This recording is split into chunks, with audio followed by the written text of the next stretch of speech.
and welcome to day 11 of the 31 Days to Motivate Challenge. Can you believe it? We are in the double freaking digits. I'm so excited. So today we are going to be talking about stress management, which is a huge topic for the year of 2020.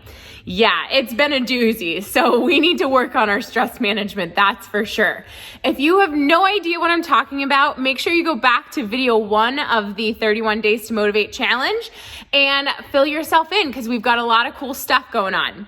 If you haven't already, make sure you liked and subscribed to this channel. I'm gonna just drill that into your head so you get these videos when they go up because they're fun and they also, I think, they add to a morning routine. I just think it's fun to start your day off on a positive note. But okay, so if you're interested in learning a little bit about what I have to say with stress management, then just keep watching. Okay, so with stress management, the first piece of information I want to talk to you about is to actually really analyze your stress. Again, we've talked about awareness in the past, and this is the biggest piece when it comes to a lot of things, is becoming aware of the stress in your life. So basically, I want you to analyze the stress that you're feeling when you're feeling stressed out and see if it's something that's temporary or something that's chronic.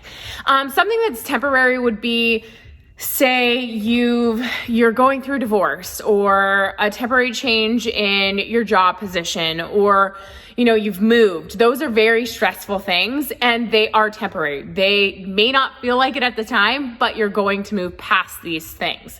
Chronic stress can develop into illness and mental illness. And so make sure that when you're addressing stress, it's not something that's a constant in your life, and it's something you can handle without maybe the help of a professional. Okay, so when I'm talking about stress management, I am not talking about chronic stress. I am talking about situational stress. Okay, just wanted to make that clear. All right, so my first tip for you when going into stress management is to really look at your thoughts, your behaviors, and your actions. How are they contributing to the stress in your life right now? Is there anything that you can address as far as your own behaviors in order to handle the situation better? And more likely than not, there definitely is. It's just hard to come to that point when you're lost in the moment. So when you're feeling really stressed, I would suggest kind of analyzing all of those things. Another really cool piece of information or tip for you guys would be to keep a stress journal. And it could be part of the journaling that I discussed earlier when I was talking about personal growth, or you could use something like an app. And a lot of these new watches, like these fitness watches, they track your stress as well, your stress levels throughout the day. So it might be something interesting if you start to notice a pattern of daily stress, or you feel like you've had habitual stress, to see what time of day, when it's happening, who's around, and what's going on in your daily life. So that's another little nugget of info for you. But my tips for addressing stress during these crazy ass times. Ooh, I said a swear word. If there were little ones around, I'm really sorry. I apologize. But during these crazy times would be to learn to say no. And it's not an easy thing. It doesn't come naturally for me to say no. I'm a people pleaser. I love people and I want to keep them happy, but at the risk of my own health and my own happiness, it's time to set that boundary. And you may know situations and things that you just continuously say yes to. That would be a habit, and it's definitely something that you need to learn to address. Honestly, sometimes I've practiced saying no in my head or with my husband, and it helps. It's not always an easy thing to do, but if it's something that's stressing you out, that could be simply answered with a no, I can't take that on right now. Or, you know what, I really need to focus on things at home right now. I can't take on this extra workload. People are typically understanding. They want, of course, when they're asking for your help, they need your help sometimes. But more often than not, they don't want to be a burden to you too. So it helps the relationship to say no sometimes. So it's okay to say no. That's my number 1 tip. So my number 2 tip would be for you to take control of your environment. What are you watching? And your environment includes everything that's going on in your world and where you're spending your time and how you're spending your time. So Are you watching TV? Are you scrolling through social media? That is part of your environment, your physical environment too. Is there like a huge mess that you've been allowing yourself to like live in? Is your car all messy? And do you just feel like, there are things that need to be put away that you're avoiding? Address those things, because taking control of your environment can honestly benefit your mind and mood in ways that you wouldn't understand in other situation or during this situation. So honestly, limiting your TV time with the news right now would be a great idea if you've been constantly glued to it or you're getting notifications on your phone about it. I had a discussion with a client this morning about turning off my Facebook notifications for, updates and stuff. I should be able to choose when I go and look at these things, not the app or the news piece telling me it's time for you to look at this really urgent, sad thing.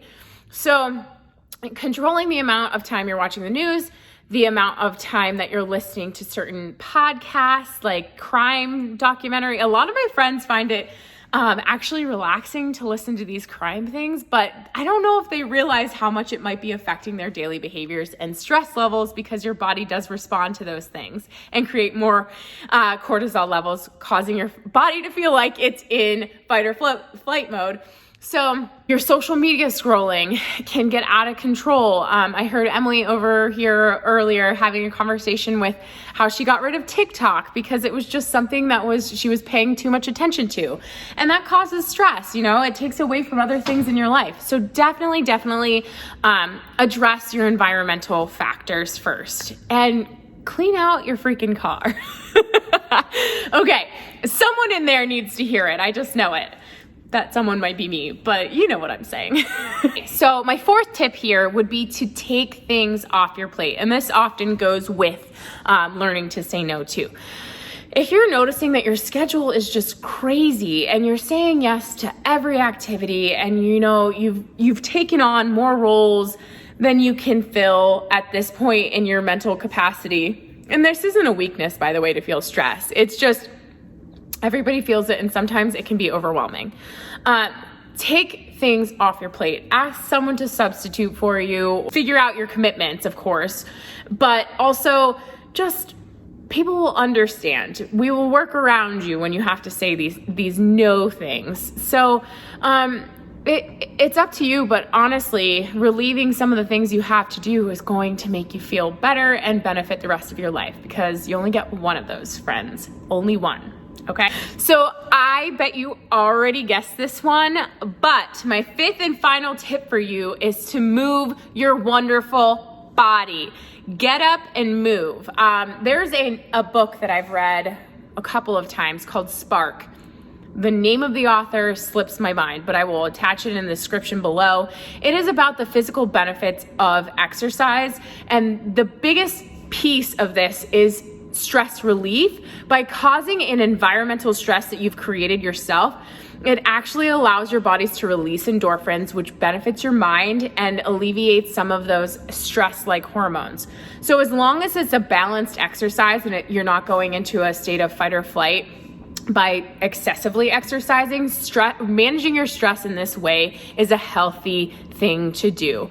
In the book, it actually talks about this woman that was suffering with anxiety, and her therapist had her keep a jump rope around, like high jump ropes throughout the house. And whenever she felt anxious, she did 10 minutes of jump rope.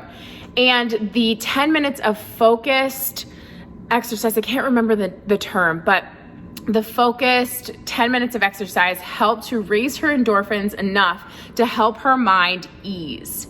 And so it's pretty interesting how the body has these coping mechanisms and how it can benefit your mind as well. So please move your body. This is not a personal trainer's plight to get you to come to her gym. This is literally one woman to the masses or whomever is watching this to literally benefit yourself. Just give yourself a little bit of exercise. It is amazing what the body can do. All the tips that I have for you for today, and You know, stress comes in and it comes out and it's part of life, and you are better for trying to manage it. You are better for, you know, showing up as your best self, even when times are hard and even when things are stressful. So the world needs you here. Thank you for showing up today. And I hope you enjoyed this video. I hope you have a great day. And if you're liking this content, please give us a thumbs up so I can keep creating and hopefully benefit you some more. All right, guys, I hope you have a great day. I will see you in tomorrow's video. Bye-bye. Mwah.